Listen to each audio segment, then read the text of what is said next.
Hello there, this is the World News at 12 on Voice of the People, 90.3 FM. My name is Chioma Innocent, and here are the top stories. South Korean president faces impeachment vote after declaring a martial law.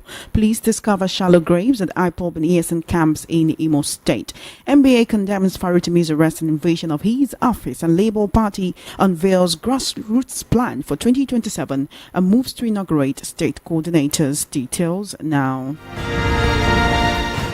Thank you for staying with us. The World News at 12 begins on the foreign scene, where South Korean members of parliament have begun impeachment proceedings against President Yoon Suk-yeol after thwarting his shock move to impose martial law in the country. The president had said martial law was needed to protect the country from what he called North Korea's communist forces and to eliminate the anti-state element. Although he cited North Korea, President Yoon's decision was seen as a response to domestic pressure and a series of scandals. Less than 2 hours after his declaration, MPs forced their way into the National Assembly and voted to block his decision, some of them breaking through barricades.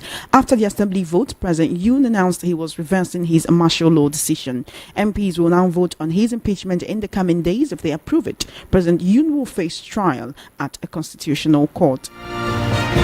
Back home in Nigeria, the Joint Security Task Force in the IMO State, also known as Operation Udoka, has arrested over 20 suspected members of the indigenous people of Biafra IPOB and its security wing, the Eastern Security Network ESN, in a joint clearance operation. The operation saw security forces raid and destroy camps linked to the group in Aku community, Okigwe Council area of the state, dislodging them from the area. During the raid, several stolen vehicles, arms, ammunition, and explosive devices were recovered. Shallow graves believed to contain remains of victims allegedly killed by the group were also discovered. They reiterated the commitment of the state government and security operatives to eliminate criminal elements and restore peace and stability in the state. The joint force further assured that those arrested will be thoroughly investigated to determine their involvement in the activities of the group, with those found culpable facing the full wrath of the law. They added their efforts were underway to exhume corpses from the shallow graves for identification and proper burial, while recovered stolen items will be returned to their rightful owners.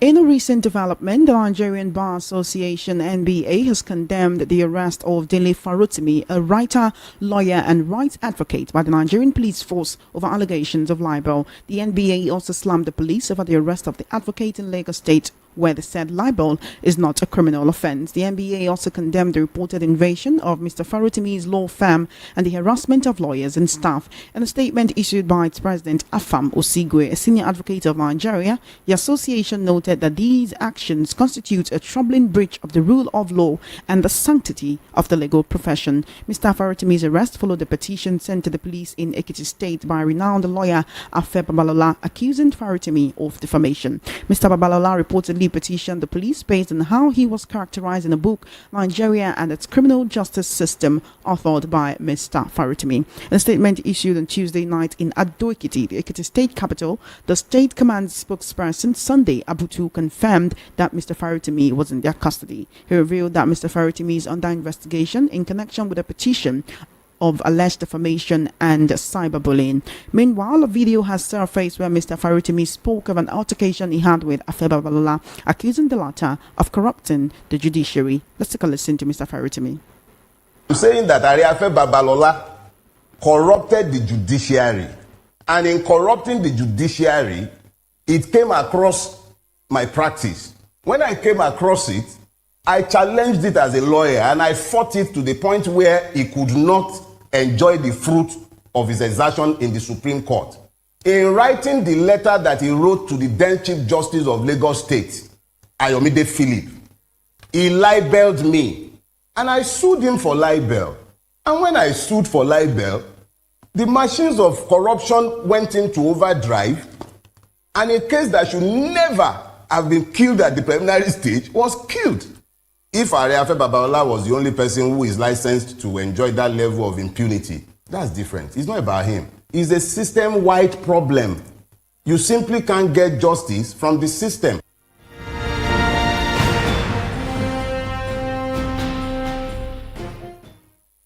In the meantime, the Labour Party has launched a comprehensive grassroots mobilization strategy to restructure a state directorate, address organizational challenges from the 2023 general election, and strengthen its framework ahead of the 2027 elections. As part of the initiative, the party will inaugurate state coordinators at its state secretariat across the country on Friday, marking a significant milestone in its political operations. In a statement, the Director General of the Labour Party Directorate of Mobilization and Integration, Marcel Ngogbehe, and the Deputy Director of Strategic Engagement for the Directorate, Sheikh Rufai Al-Sadiq, outlined the party's plans to integrate new leadership and enhance collaboration with diverse grassroots groups. The statement explained that the party is beginning the mobilization to solve one of the problems it encountered in 2023, where they claimed there was no harmonious integration between the Labour Party and its support structure, where the party could not individually identify people in terms of their integrity or transparency. Elsewhere, the senior pastor of Harvesters International Christian Center, Bolaji Idowu, has debunked allegations linking him to fraudulent real estate activities and money laundering, describing the claims as unfounded and misleading. You will recall that reports emerged on Tuesday alleging that Pastor Idowu had been detained in Abuja by operatives of the Force Criminal Investigation Department over his purported involvement in real estate fraud. A police source reportedly claimed that Pastor Bolaji Idowu is under investigation for alleged fraudulent real estate activities and money laundering. However, addressing the matter during his church's daily morning prayer session, the next level prayers today, Pastor Idowu dismissed the allegations, asserting that he neither owns nor deals in properties within Nigeria. He also refuted claims that billions of naira had been funneled into his bank accounts as part of the alleged scheme, maintaining that his financial records are transparent and open to scrutiny. The pastor expressed shock at the allegations, admitting that he learned about them through the media, just like the public. You're currently listening to the World News at 12 right here on Voice of the People 90.3 FM. We'll take a short break and return with the news analysis segment. Do stay tuned.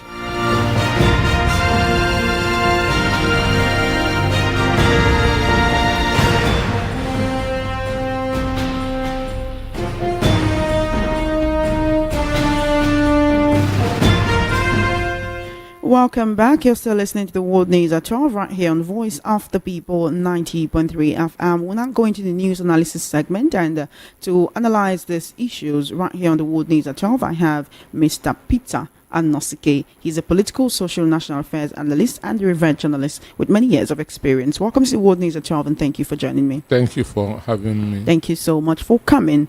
All right, I want to begin with this news of the police and security agencies and the joint task force codenamed Operation Udoka, discovering shallow graves at what they called IPOB and ESN camps in IMO State. Now, I recall sometime last week or 2 weeks ago when Esther Wachiko and I were on the program, I think it was Matters, and someone called. We're talking about insecurity in the southeast, and someone called and alleged that something was going on in IMO State where people were being abducted and killed in holes and dungeons, and they were being taken. And in fact, he described in gory details how these people were being killed and treated. Right? This is not the first time that someone will call and say something like that. But then, on the other hand, just last week, I was on the same Matters, and we were dealing with the issue of the Nigerian police arresting about 50 people, labeled them IPOB terrorists, took them to court, but the court acquitted them after about 8 months because the police did not have credible evidence to show that they were either IPOB members or terrorists. What are we dealing with here? Well, for me, I don't really believe any story that comes from IMO State government or IMO State security agents. IMO State specifically, not any other part of the country or any other part of the south. I don't believe any story that comes from IMO State government under Hope Ozodimma or anything that has link with Ozodimma. Why is that? Because it has no credibility. It has no credibility. Now, IMO State is unsafe. Since 2019, when Ozodimma was declared governor of IMO State by the Supreme Court, IMO State has been unsafe because, to start with, he never won that election in 2019. You feel that's what's still affecting the state until today? He was at IMO State have 27 local governments. He won 2. Understand? And he came fourth. At the end of the day, the person that came fourth was announced first. So since that day, IMO State became like a Thomas Hobbes concept of state, where life is brutish and short.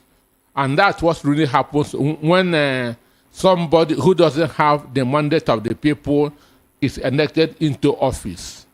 Because he knows that he did not win the election, the only way he can govern is by brute force. Are you blaming the insecurity in Imo State specifically on the state governor? On the state governor.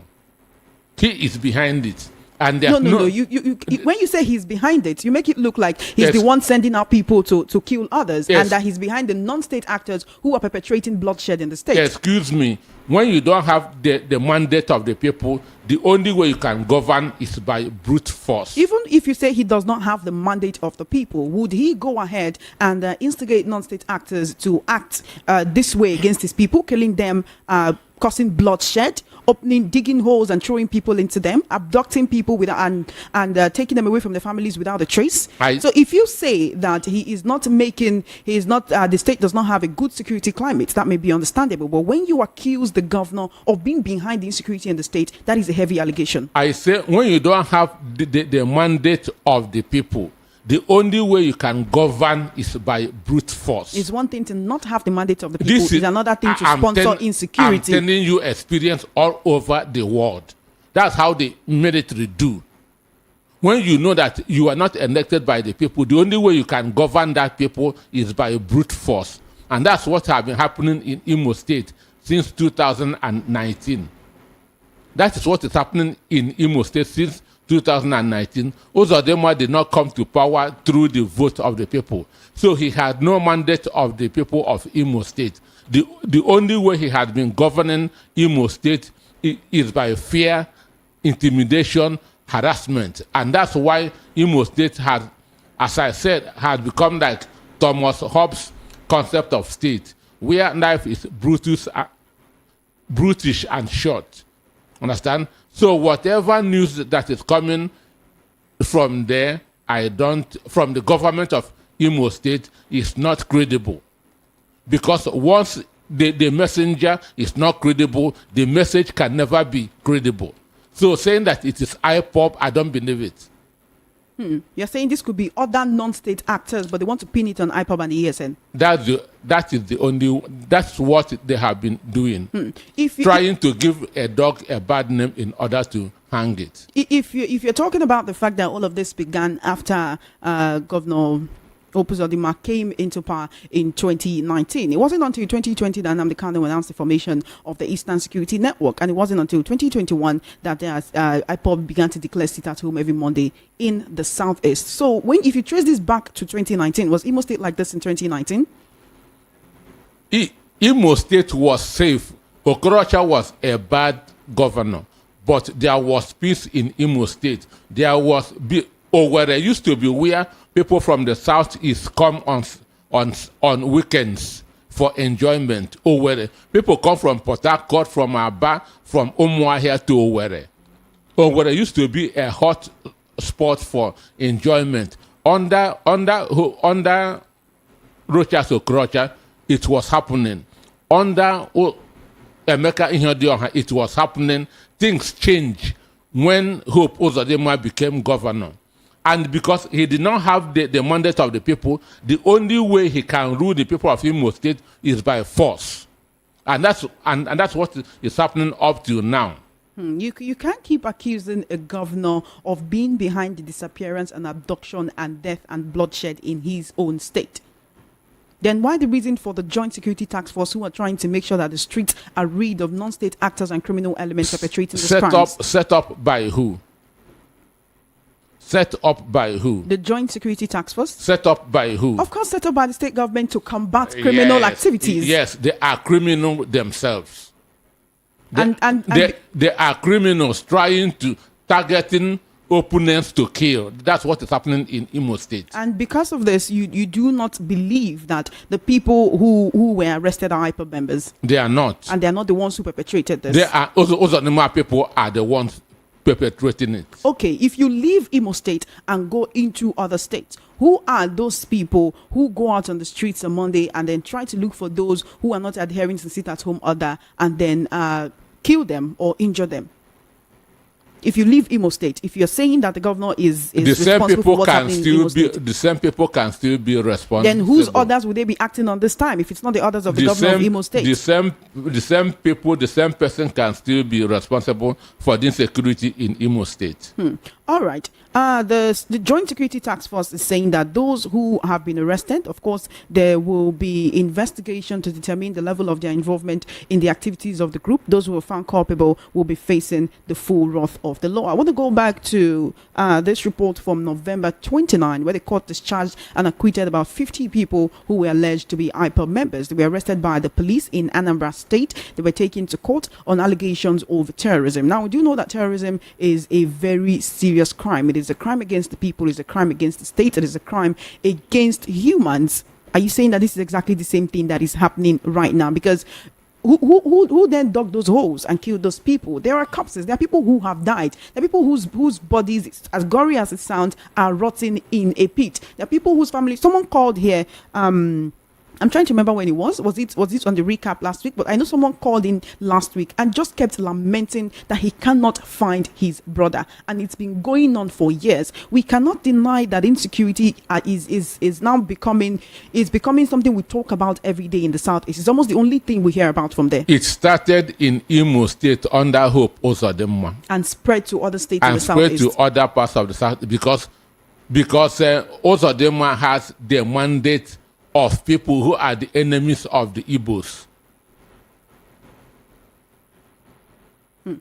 All right, I want to move on from this conversation and talk about the Nigerian Bar Association condemning the arrest of Lagos lawyer Dele Farotimi and the invasion of his office. There is a video, I think it's a CCTV video of policemen actually invading his office, harassing his workers, seizing their phones, going away with it before whisking him away. Now, he was arrested in Lagos and taken to Ekiti State, reportedly on the orders, or rather due to the petition filed against another lawyer, Mr. Afe Babalola, who claims that in his book Nigeria and its Criminal Justice System, that Dele Farotimi libeled him or defamed him. And that is what we're dealing with at this moment. Now, when you listen to the insert I played earlier, where Farotimi was talking about how Afe Babalola corrupted the judiciary, I want to bring it back to the police now. Wouldn't we say it's the same thing that is happening here? Because how do you arrest someone in Lagos? Is it that there are no police stations in Lagos or courts in Lagos that can hear this case, and you have to whisk him all the way to Ekiti State before even letting him know what the problem is? Well, for me, in fairness, I don't know whether you and I watch different videos. I saw the video. Maybe I missed the part of the invasion. But I saw him and the police going to enter their car. So I'm not a fan of the Nigerian police. I know that they are among all the worst in the world. But I saw him. I didn't see any invasion or any molestation. After all, they know who Farotimi is. It's not somebody that you can just mess up. But the issue is this: if it's defamation, it is not what you would detain somebody for. Understand? It happens on a daily basis. Understand? We in the media know that it is not a serious offense. So taking him... It's not a serious offense, defamation and libel? It's never a serious offense. When you say that one is guilty, when you accuse one of doing what they're saying that they never did? It's not a serious offense. It happens on a daily basis.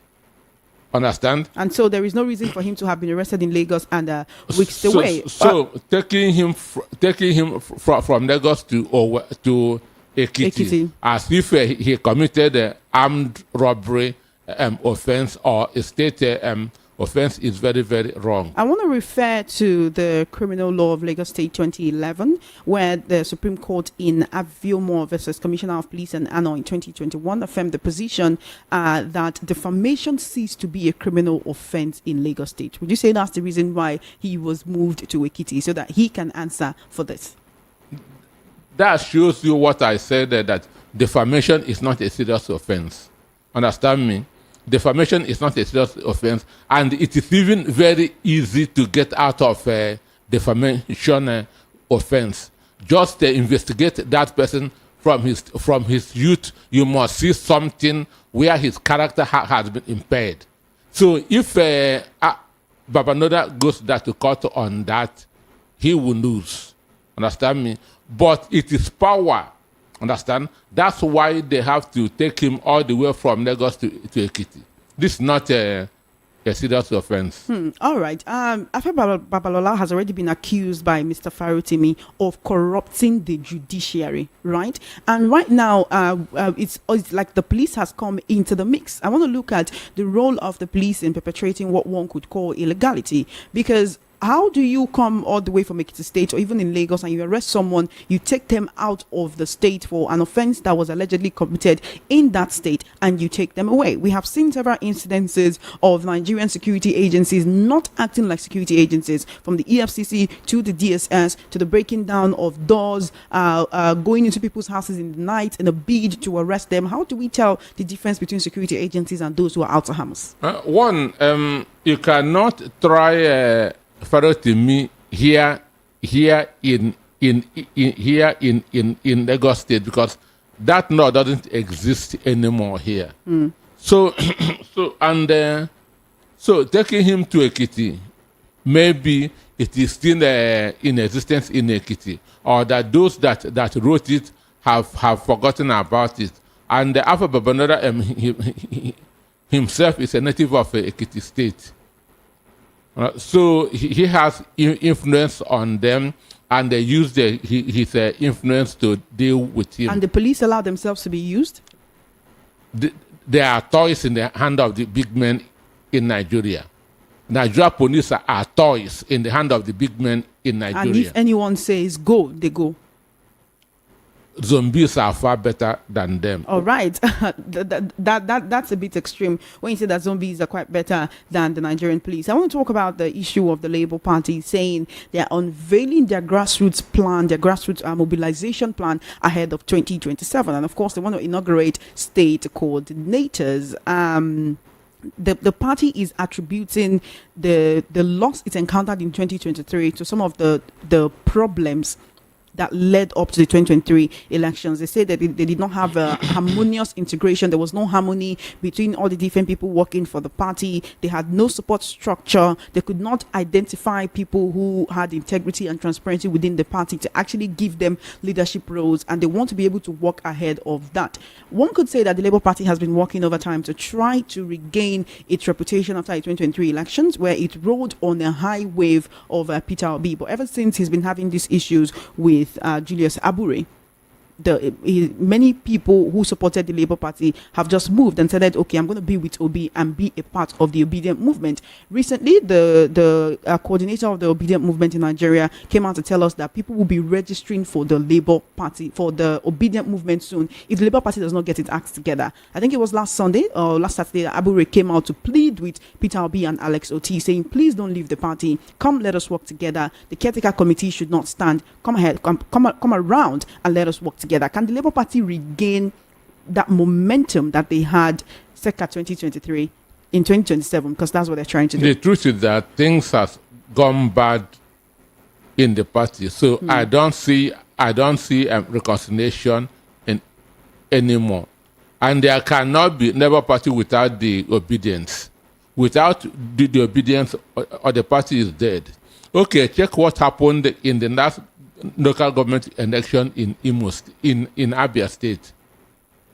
And ex-Oti told his people to vote for ZLP. When you say he told his people, were you there when he was telling his people? He told his people to vote for ZLP. That was Abia State has 17 local government. ZLP 115. So there's nowhere for LP in Abia State. That clearly showed you that these people have said we are no more interested in LP. Understand? Because if an ex-voter was is still interested in Labour Party will have won all the 17 local governments. So what Simi Fobra did in Rivers State is what an ex-voter did in Abia State. So that shows you that LP is dead. That's if and they cannot be resurrected before 2027. The only thing that can resurrect the party is if the committee which was set up by the main stakeholders in the party win at the Supreme Court. If not, the party is going back to where it was before 2022. If that happens, don't you think Julius Abure will keep fighting back? Who is he? He says he's the chairman of the party. Who is he? I say, if the committee that appears to be an ex-OT did not get justice at the Supreme Court, Labour Party is dead. Do you see them leaving the party fully if the caretaker committee is not upheld at the court? The handwriting is already on the wall with what happened in Abia State. Mr. Peter Amos, thank you for joining me on the World News at 12 this afternoon. Our time is fast spent and we need to go. Thank you so much for joining me and shedding light on the issues in the news this afternoon. Thank you for having me. And thank you for coming. Have an amazing day. You have been listening to the World News at 12 right here on Voice of the People 90.3 FM. Just before we wrap up, let's take a look at the top stories again. You heard that South Korean president is facing impeachment vote after declaring martial law. Police discover shallow graves at IPOB ESN camps in IMO State. NBA condemns Priority Me's arrest invasion of his office, and Labour Party unveils grassroots plan for 2027 and moves to inaugurate state coordinators. And that is a wrap on the World News at 12. My name is Choma Innocent. Good afternoon and thank you for listening.